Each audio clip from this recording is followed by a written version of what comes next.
Hey guys, tonight we begin with something most of us have been taught to fear, and almost none of us have been taught actually to sit inside, being completely, deliberately alone.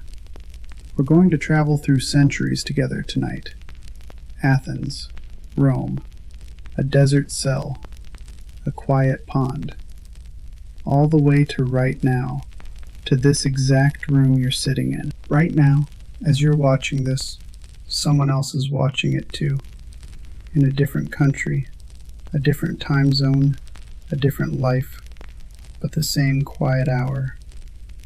Tonight we're traveling through time to understand what solitude is actually doing to your mind together. If this is your first video here, take a look around. Subscribe if it feels like home, and leave a comment your location, your time.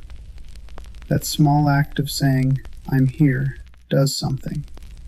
It reminds all of us that we're not as alone in this as the dark sometimes makes us feel. Lights low, here we go. The difference between alone and lonely. There's a moment most people have felt. You're alone in a room. No plans, no noise, no one expecting anything from you. And depending on the night, that same exact moment can feel like two completely different things. Some nights, it feels like loneliness, heavy, aching, a silence that presses in on you. And other nights, that same silence feels like relief, like finally being able to put something down you'd been carrying all day. Tonight, we're going to explore that difference. Not just what psychology says about it, but what some of history's quietest minds discovered about solitude, centuries before brain scans existed. We're going to travel through time tonight, slowly. There's nowhere else you need to be. Ancient Greece, 4th century BCE. The philosophers who walked away from the city. Let's begin in ancient Greece. In the busy marketplaces of Athens, where philosophers usually gathered to debate loudly in public squares, there was a different kind of thinker, one who believed the loudest truths were heard in silence. The early Stoic philosophers spoke of something they called anachoresis, a withdrawal, not from people entirely, but from noise. They believed that a person who could not sit quietly with themselves would always be at the mercy of whatever was happening around them. Their reasoning was simple, and it still holds today. If you cannot tolerate your own company, you will spend your whole life seeking distraction from yourself. This wasn't about becoming a hermit. It was about building an inner room, a place inside yourself you could return to, no matter how loud the outside world became. Ancient Rome, 1st century CE, a statesman who wrote letters to himself. 300 years later, in Rome, a Stoic teacher built on this idea in his letters to a young friend. He observed something interesting about the people around him. The busiest, most socially connected people often seemed the emptiest. He believed that solitude, used well, was not an escape from life. It was where a person finally got to meet the self they'd been too busy to notice. A little later, an emperor who ruled one of the largest territories the world had ever seen spent his quiet hours each night writing privately. Not for an audience, not for history, but simply to organize his own mind. He never intended for those private notes to be read by anyone else. And yet, almost 2,000 years later, people still read them, because in his solitude, he found something that turned out to be universal. A mind, given quiet, will eventually tell you the truth about what it actually needs. The medieval desert, 4th to 6th century. Those who walked into the silence on purpose. Centuries later, in the deserts of early medieval Egypt and Syria, a different kind of solitude emerged. Men and women left their towns, their families, their old lives, to live alone in caves and small stone cells. History remembers them as desert hermits, people who believed that silence itself was a teacher. They weren't running from the world out of fear. They were searching, deliberately, for a kind of clarity that simply couldn't survive in constant noise and company. Many of them wrote that the hardest days alone weren't the empty ones. They were the days when old memories, old griefs, old unresolved feelings finally surfaced because there was nothing left to drown them out. This is, in many ways, the exact same thing that happens to you at 3 in the morning. The silence isn't creating the feelings, it's simply no longer hiding them. The Romantic Era, 19th century. A man who built a cabin to find himself. Let's move forward now many centuries to a quiet pond in 19th century New England. A young writer, frustrated by what he saw as a noisy, distracted society, built a small cabin beside a pond and lived there alone for just over 2 years. He wrote, in the book that followed, that he went there because he wished to live deliberately, to see if he could learn what life actually had to teach, rather than simply react to whatever it threw at him. What he discovered wasn't emptiness. It was the opposite. He found that solitude sharpened his attention. The small sounds of the pond, the changing of seasons, the texture of an ordinary afternoon, all of it became vivid in a way it never had in the middle of a crowded, busy life. This is something modern psychology would later confirm with instruments he never had access to.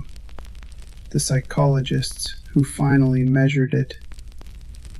By the middle of the 20th century, psychologists began studying solitude not as a philosophy, but as a measurable state. One researcher introduced an idea that became central to how we understand this today: the difference between being physically alone and feeling lonely. These turned out to be almost entirely separate experiences. A person could be surrounded by people and feel desperately lonely. A person could be entirely alone and feel completely at peace. The difference, researchers found, wasn't about the presence of people. It was about whether the solitude was chosen. Solitude that's chosen, even briefly, even imperfectly, activates a sense of agency, a feeling of, I am here because I decided to be. And that single difference, chosen versus imposed, changes almost everything about how the same silence is experienced by the mind. Modern neuroscience, what brain scans actually show. Now we arrive in the present. With modern brain imaging, researchers can finally see what's happening during quiet, undistracted solitude. When the mind isn't focused on an external task, a network activates. The same default mode network we explored on another night together. This network does something remarkable. It consolidates memory. It processes emotion. It runs simulations of future scenarios, helping you prepare for situations that haven't happened yet. In other words, solitude isn't empty time. It's some of the most cognitively active time your brain ever experiences. The ancient Stoics didn't have fMRI machines. The desert hermits didn't have peer-reviewed journals. The man by the pond didn't have access to neuroscience. But every single one of them arrived, through pure observation, at the same conclusion modern science now confirms with data. Solitude is not where the mind goes quiet. It's where the mind finally gets to speak. What this builds in you, the slow construction of an inner home. So what does all of this mean for you, tonight, lying in the quiet? It means that this stillness you're in right now is not wasted time. It means every figure we've traveled through tonight, the Stoics in their inner room, the emperor writing to himself, the hermits in the desert, the man by his quiet pond, they were all building the exact same thing. A place inside themselves that didn't depend on anyone else being present. A home that traveled with them wherever they went. You are building that too. Every quiet night, every moment alone that you don't immediately fill with noise or distraction. You are laying down one more brick in a room that will always be there for you to return to. I want to speak slowly now to whoever is still listening. You are not lonely tonight. You are alone, and that is a different thing entirely. Somewhere, centuries ago, a philosopher sat in silence much like this one. Somewhere, in a cell carved from rock, someone let their oldest griefs finally surface and survive them. Somewhere, by a quiet pond, a man discovered that an ordinary afternoon could feel like everything if he simply paid attention. And here you are, continuing that same quiet tradition without even realizing it. You don't have to do anything with this solitude tonight. You don't have to think your way to a conclusion. You don't have to build anything on purpose. Just let the stillness do what it has always done for every quiet mind throughout history. Let it settle you. Let your breathing slow. Let your thoughts become fewer and softer, like the last few footsteps before someone reaches home. You are not alone in being alone tonight. Every quiet mind that ever existed has sat exactly here, in this exact kind of stillness. And every one of them eventually found rest. So can you. If this reached you tonight, leave a comment. Just your city and the time. And if you want more nights like this one, subscribe. We're here every Monday and Thursday. Same quiet place, same honest voice. Good night, wherever you are.